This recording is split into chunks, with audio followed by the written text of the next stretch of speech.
Hi, church. How are you doing? Things are okay here as we prayerfully are seeking God's will and direction for how to move forward day by day and month by month. It seems kind of strange to be talking about entering into our third month at stay at home, stay safe, but that nonetheless is where we find ourselves. Although when I get out in the streets, I don't think anybody's staying home. I think the traffic is about as busy as I've ever seen it. And that's great. I mean, I love that, to tell you the truth.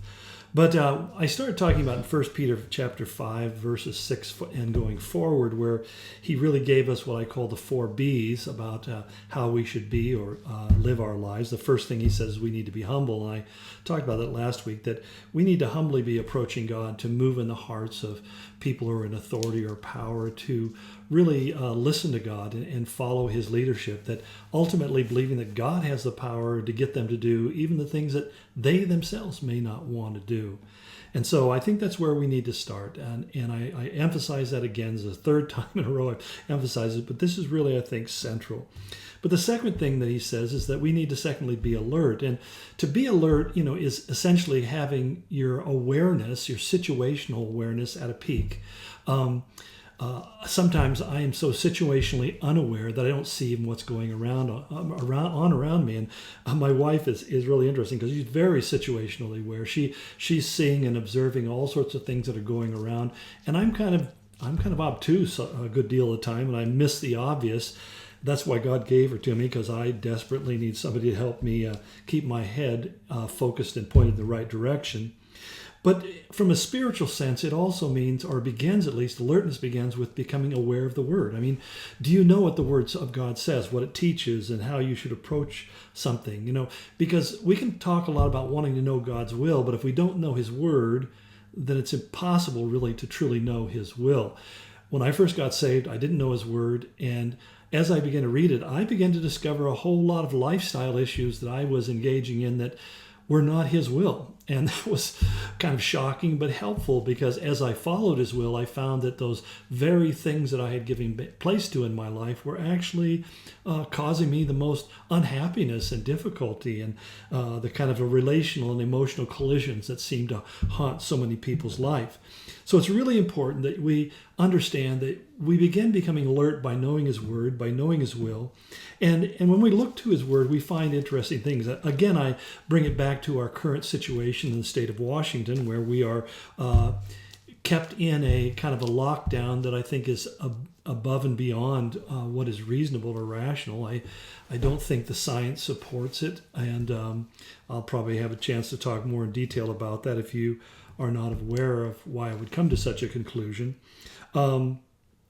But I'm thinking about the first thing we have to consider when we look in the Word is what Paul said about our relationship with governing authorities. And in Romans 13, he said, every person is to be in subjection to the government authorities.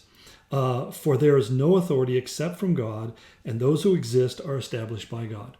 In other words, we would like to say, well, my voting is the thing that put this person in office, or my failure to vote, and that certainly plays a part in it. But ultimately, if God didn't want that person there, He could take them out just like that.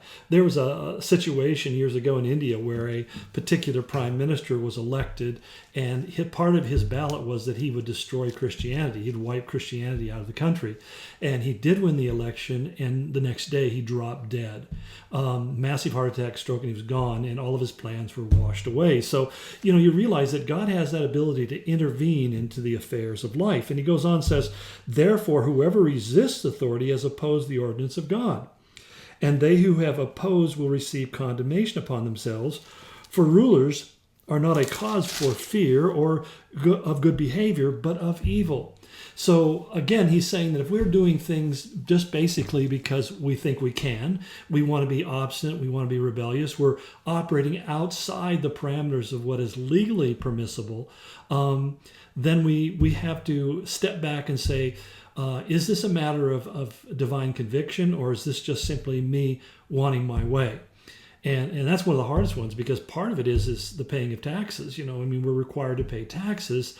We receive services as a consequence. But so, he says, do you want to, do you want to have no fear of authority? Do what is good, and you will have praise from the same, for it is a minister of God to you for good.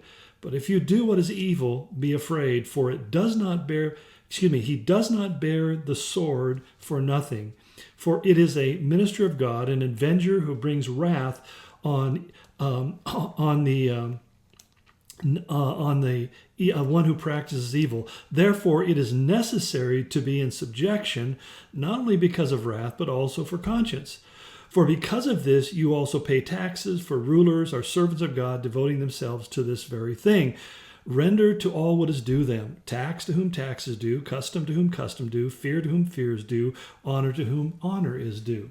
Now, this can be taken out of context or misused. I mean, the German church, the Protestant church in Germany, many of them used this passage as an explanation of why they didn't resist Hitler's pogroms and persecutions against Jews and gypsies and people who had mental disabilities and so forth. They just basically said we're not supposed to raise our hand against the king. And I would agree, but also we have in Acts chapter 4 the apostles' response to an order given by the Sanhedrin to no longer preach in the name of Jesus. And they realized that the people who had the authority, who were the lawgivers or the law enforcers, were not, they were being unlawful in what they were asking. And that's kind of the line we have to look at. Is this an unlawful request? Is this something that's arbitrary or designed as a suppression of religious expression?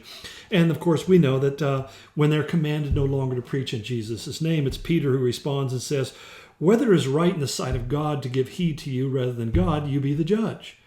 For we cannot stop speaking about what we have seen and heard." And they went on to threaten them that these things will happen to you if you continue to do this. And so they continued to do them. And you know what? Their threats came to pass. I mean, that's where we find Paul beginning to initiate his persecutions against the church. And so, it wasn't an empty threat. They threatened to do things, but what they were threatening was illegal. It was a violation. In fact, it was Gamaliel, the renowned rabbi, who basically said that you may be finding yourself fighting against God. He counseled them to leave these men alone. So that becomes a second thing in terms of how do we deal with situations like we're in right now. We need to be humble about it and prayerful, and we need to ask God to move the king's heart in the direction we think it should go. But secondly, there comes a point, there is a line which is crossed many times by political authorities and governing authorities. And when they do, we are called to take a stand for what is right and what is true. It's determining where we're at in that process that is the most difficult and challenging thing. That's why prayer, again, should be bathing us in all of these things as we go through them.